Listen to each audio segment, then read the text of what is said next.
जय श्री राधे कृष्ण। आप सभी का आपके अपने YouTube channel BK Mishra present में बहुत बहुत स्वागत है। आइए सुनते हैं वैशाख मास महात्म्य में पहले अध्याय की कथा। हिंदू धर्म में वैशाख महीने का बड़ा ही विशेष महत्व माना गया है।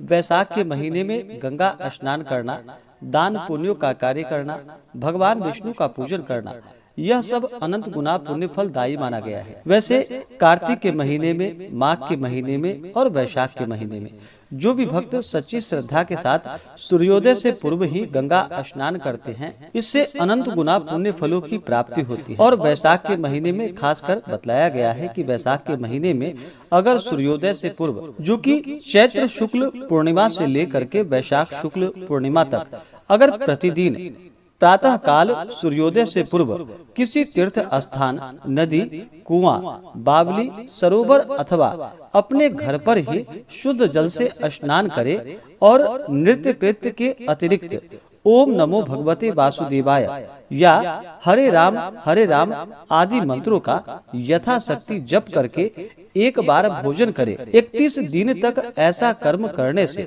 अनेक प्रकार के रोग और दोष दूर हो जाते हैं एवं प्रभाव तथा पुण्य बढ़ता है। और इस दौरान स्नान करते हुए, जो कि वैशाख मास महात्म्य का कथा भी श्रवण अवश्य ही करनी चाहिए। वैशाख के महीने में, जो कि विशेष करके जल दान का बड़ा ही विशेष महत्व माना गया है। जल आदि का दान करना चाहिए। अन्न, वस्त्र, स्वर्ण, गौ, भूमि, जो भी आपका सामर्थ्य हो उसके अनुसार दान पुण्यों का कार्य करना चाहिए। और वैशाख के महीने में, जो कि भगवान विष्णु का, अपने इष्ट देवता का पूरे विधि विधान के साथ पूजन करना चाहिए। भगवान विष्णु का, जो कि जल, पुष्प, तिल, तुलसी दल आदि से पूजन करके धूप दीप दिखानी चाहिए, नैवेद्य अर्पित करके। उसके बाद फिर वैशाख मास महात्म्य का कथा श्रवण करनी चाहिए।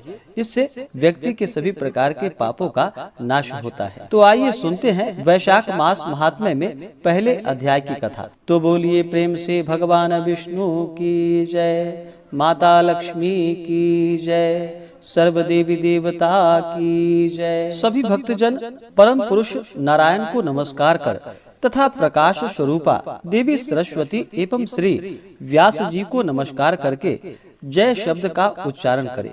सूत जी कहते हैं कि परमेष्ठी ब्रह्मा जी के पुत्र महामुनि नारद जी से राजा अम्बरीश ने पुनः परम पवित्र वैशाख महात्म्य पूछा। राजा अम्बरीश ने कहा कि हे अनग ब्राह्मण, जब मैंने आपके द्वारा वर्णन किए गए सभी मासों के श्रेष्ठ महात्म्य सुने तो निश्चित हुआ कि वैशाख मास सभी मासों में श्रेष्ठ मास है। इसलिए उस मास का महात्म्य विस्तार पूर्वक सुनने के लिए मेरा हृदय बड़ी उत्सुकता से व्याकुल है। हे ब्राह्मण, यह मास कैसे भगवान विष्णु का परम प्रिय है तथा परम प्रभु के अत्यंत प्रिय, इस मास में भगवत प्रिय धर्म कौन से हैं? उनमें भी करने योग्य कौन से धर्म है जो भगवान विष्णु को अत्यंत प्रिय है? उसमें कौन सा दान करना चाहिए और उसका क्या फल है तथा किस उद्देश्य से उन्हें करना चाहिए? और माधव के आने पर किन किन पूजा द्रव्यों से इन भगवान विष्णु की पूजा करनी चाहिए? यह सब हे नारद जी मुझसे कहिए, क्योंकि मैं श्रद्धा एवं भक्ति से पूछ रहा हूँ। श्री नारद जी बोले कि पहले किसी समय मैंने श्री ब्रह्मा जी से पूछा था, तब उन्होंने पहले परम पिता परमेश्वर द्वारा लक्ष्मी के लिए कहे गए सनातन मास धर्मों को कहा।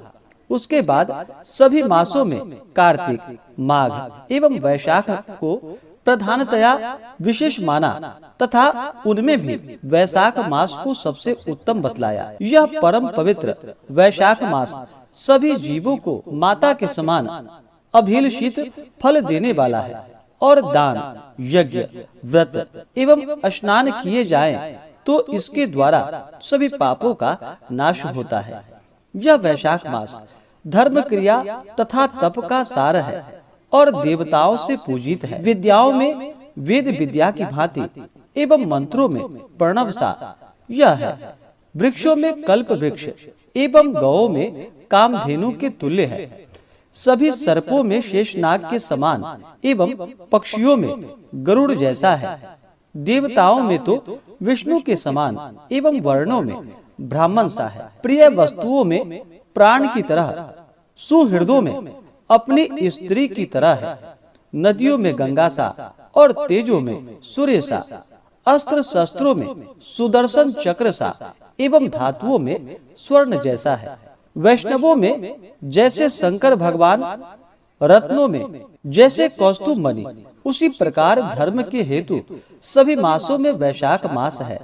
जगत में भगवान विष्णु की प्रीति में सहायक इसके समान कोई नहीं है। जो मनुष्य मेष संक्रांति में प्रातः अरुणोदय काल में वैशाख स्नान में लगा रहता है, अर्थात जो वैशाख मास में प्रतिदिन प्रातः सूर्योदय से पूर्व स्नान करता है, उस पुरुष पर लक्ष्मी सहित भगवान विष्णु पूर्ण प्रसन्न रहते हैं।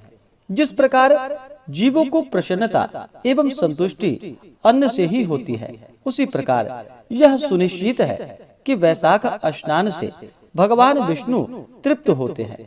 वैशाख स्नान में लगे रहने वाले मनुष्यों को देखकर विष्णु भगवान परम प्रसन्न होते हैं। केवल वैशाख स्नान मात्र से ही मनुष्य सभी पापों से छुटकारा पाकर विष्णु लोक में पूजा प्राप्त करता है। मेष राशि स्थित सूर्य काल में प्रातः एक बार भी स्नान कर अपना नित्य कर्म करने वाला पुरुष सभी पापों से छुटकारा पाकर भगवान विष्णु के सायुज्य पद को प्राप्त करता है।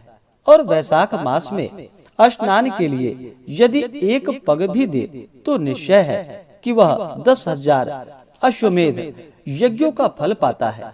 अथवा जो एकाग्र चित्त होकर वैशाख स्नान के लिए संकल्प मात्र भी करता है, तो इसमें संदेह नहीं कि वह भी 100 यज्ञों का फल पाता है।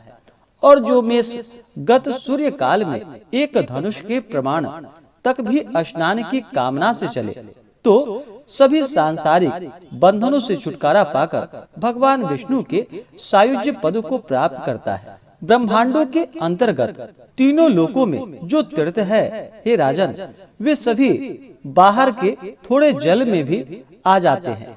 अपने किए हुए पाप यमराज के शासन में तभी तक गरज पाते हैं जब तक कि प्राणी वैशाख मास में जल स्नान नहीं करता। हे राजन, वैशाख मास में सभी तीर्थों के अधिदेवता बाहर के जल में आश्रय लेकर वहीं प्रस्तुत रहते हैं। सूर्योदय से लेकर 6 घड़ी तक भगवान विष्णु की आज्ञा से मनुष्यों के हित के लिए रहते हैं। तब तक जो मनुष्य नहीं आते हैं, उन्हें कठिन श्राप देकर अपने अपने स्थान पर चले जाते हैं। अतः हे राजा, वैशाख मास में स्नान अच्छी प्रकार से अवश्य करनी चाहिए। तावन्ना गच्छताम पूषाम शापम दत्वा सुदारुणम स्वस्थानम यांत्री राजेंद्र तस्मात् स्नानम समाचरेत। इस प्रकार से स्कंद पुराण के अंतर्गत वैशाख महात्म्य में नारद एवं अम्बरीश के संवाद में स्नान प्रशंसा नामक पहला अध्याय पूर्ण हुआ। तो बोलिए प्रेम से भगवान विष्णु की जय, माता लक्ष्मी की जय, सर्वदेवी देवता की जय। अगर आप आगे के अध्याय को सुनना चाहते हो, हमारे चैनल पे नए हो, तो चैनल को लाल बटन दबा करके सब्सक्राइब करें, साथ में बेल आइकन घंटी को दबाएं ताकि मेरे वीडियो का नोटिफिकेशन आपको समय से मिलता रहे। वीडियो को लाइक करें, शेयर करें, सुखी रहे और स्वस्थ रहे। जय श्री राधे कृष्ण। धन्यवाद।